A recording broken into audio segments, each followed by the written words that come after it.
In this section, I'm going to talk about cardiac contractility, that is, the force of contraction generated by cardiac myocytes. The factors that influence contractility are listed here, and I will not go through all of these. I will leave these up for you to read. Positive inotropic, which simply means contractile agents, include the things that will cause an increase in intracellular calcium. And a negative inotropic agent would be anything that causes a decrease in intracellular calcium.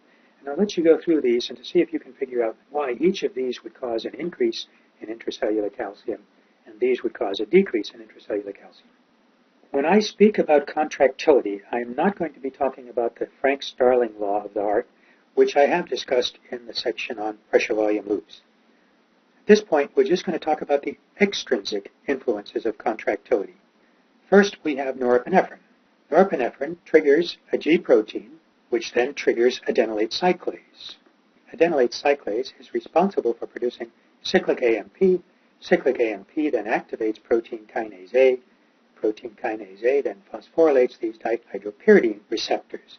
This allows calcium entry at a higher rate when the membrane is depolarized. This calcium entry induces the ryanodine receptors to open, causing calcium to be released from the sarcoplasmic reticulum. We refer to this as calcium-induced calcium release. This large efflux of calcium from the sarcoplasmic reticulum binds to the troponin, which causes contraction. I will refer you to muscle contraction for the mechanism. Calcium produces contraction in myofibrils. Calcium is always being pumped back in. There's a calcium cycle going on here. As calcium is being released, it's also being pumped back in. But this pump activity here is relatively slow, so that we can continue to have a fairly rapid buildup of calcium and generate a high contractile force. Attached to this sarcoplasmic endoplasmic reticular calcium ATPase pump, which I'll call CICR, you can see that down here. Attached to that is a protein called phospholamban, and when unphosphorylated, the CICR activity is relatively low. Following contraction, we see relaxation. Relaxation occurs because calcium entry ceases because the membrane has repolarized. So calcium entry ceases, the dihydropyridine receptor has closed, the ryanodine receptor has also closed. Calcium is pumped back into the sarcoplasmic reticulum. Norepinephrine has another effect, however, on this calcium pump. And I'm indicating that on this side of the membrane.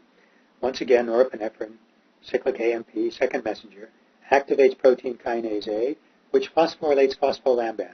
And when phospholamban is phosphorylated, that really activates this CICR, pumping calcium much more rapidly into the sarcoplasmic reticulum. I'll talk about the reason for this rapid influx of calcium in another slide. So norepinephrine not only enhances the release of calcium from the sarcoplasmic reticulum, it also increases the pumping of calcium back into the sarcoplasmic reticulum. I will discuss this more in another slide. Well, just to review the activation of protein kinase A, imagine we have a multi-subunit protein. We have regulatory subunits and catalytic subunits. When the catalytic subunits are bound to the regulatory subunits, protein kinase A is inactive. Cyclic AMP then binds to these regulatory proteins, releasing the catalytic subunits. These catalytic subunits then are responsible for transferring a phosphate from ATP to the protein in question. This could be phospholamban phosphorylated, a dihydropyridine receptor phosphorylate. It could be an enzyme. Whatever the protein is that we're trying to phosphorylate, it's the activated protein kinase A that triggers the transfer of a phosphate to that protein. Now this protein is activated. This protein can now perform its function. This protein now has absorbed some of the energy from that high-energy phosphate bond. The excitation through contraction coupling mechanism occurs when the membrane is excited, that is, it's depolarizing. That depolarizing wave arrives at the dihydropyridine receptor, allowing calcium entry.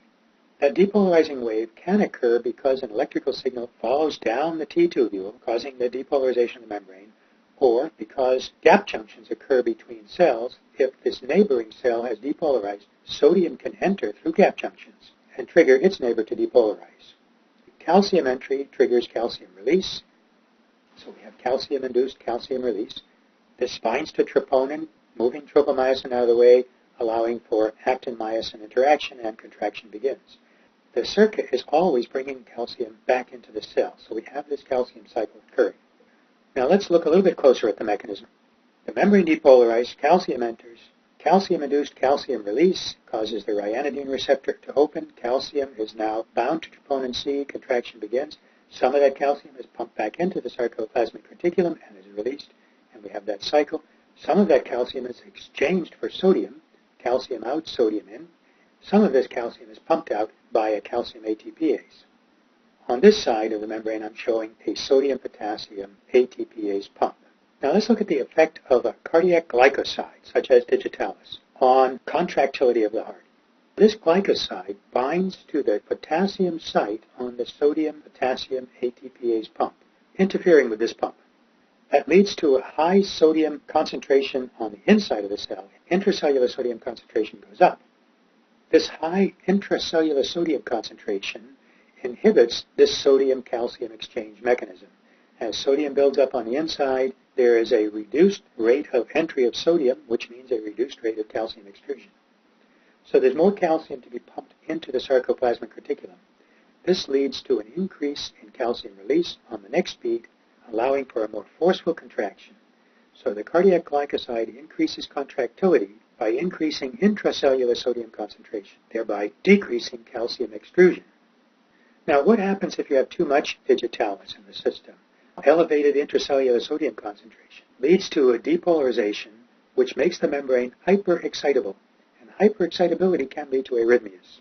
But if depolarization now is so great that the membrane potential exceeds the threshold potential, then sodium channels shut down. So we get inexcitability. With sodium inactivation, these channels cannot be activated. Action potentials cannot occur. Now, greatly increasing intracellular calcium could also lead to an uncoupling at the gap junctions. Calcium in high concentrations will block the gap junctions, so neighboring cells will not see the influence of its neighbors being depolarized.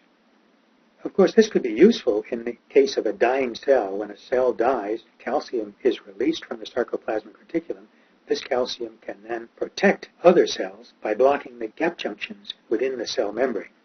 I'm going to talk about a few cardiac pathologies that affect contractility.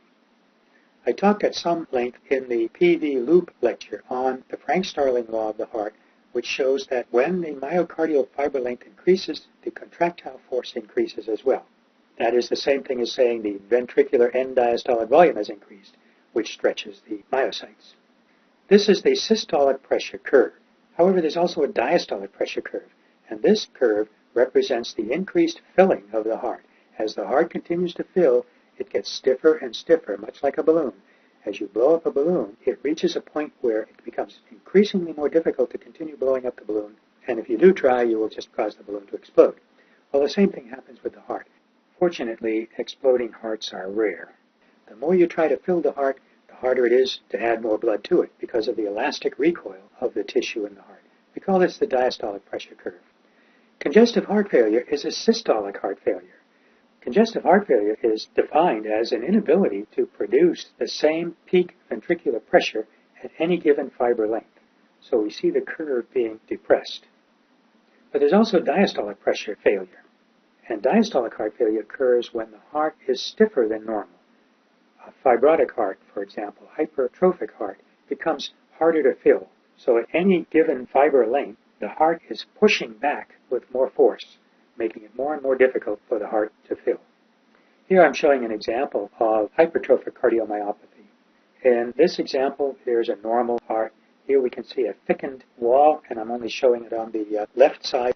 There's the septum and the walls of the ventricle, producing a smaller chamber size compared that with the normal. And this is during diastole. Now, during systole, a couple of things are happening. The septum is being pulled upwards, and there's a septal bulge that creates a high resistance pathway out of the ventricle into the aorta through the aortic valve. In addition, because this high pressure is pushing the mitral valve anteriorly, enhancing this high resistance pathway, and it may even close.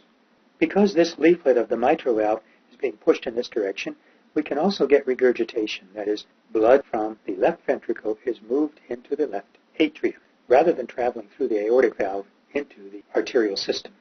Some hypertrophy is normal. For example, fit athletes may show some hypertrophy. Persistent hypertension or a stenotic aortic valve can also produce hypertrophy. But this level of hypertrophy occurs because of a genetic abnormality. This can be familial or it may be a de novo mutation. One of the problems with hypertrophy is the inclusion of fibrous material, and that leads to a disarray in the myocytes. The myocytes aren't lined up as neatly as I'm showing them here. They're beginning to become disoriented, and the fibrous material, being very stiff, makes it very hard to stretch. Therefore, filling becomes difficult. This is a diastolic failure. There's another type of diastolic failure we call restrictive cardiomyopathy, and restrictive cardiomyopathy is similar to hypertrophic cardiomyopathy in its deposition of fibrous material. However, you would not see the hypertrophy occurring. The ventricles will look normal in size. They'll just have a lot more fibrous material deposited through them, making it difficult to fill this ventricle. Another myopathy that I'll mention is called dilated cardiomyopathy. And in dilated cardiomyopathy, we see the walls of the ventricle beginning to stretch, creating a more spherical shape. And these walls may actually even become somewhat thinner as they're stretching. And we can see here during diastole, the large chamber, but during systole, we get incomplete emptying because the ability to produce force has been diminished. Dilated cardiomyopathy can occur because of an infarct, which causes some of the muscle cells to die. Toxic damage can occur, or viral damage can occur. It could be through the autoimmune system, damaging some of the cardiomyocytes. Alcohol or cocaine abuse can also damage heart cells. And valve failure can lead to this dilated cardiomyopathy, among many other things, but I'll just mention those few at the moment. That ends this talk on cardiac contractility.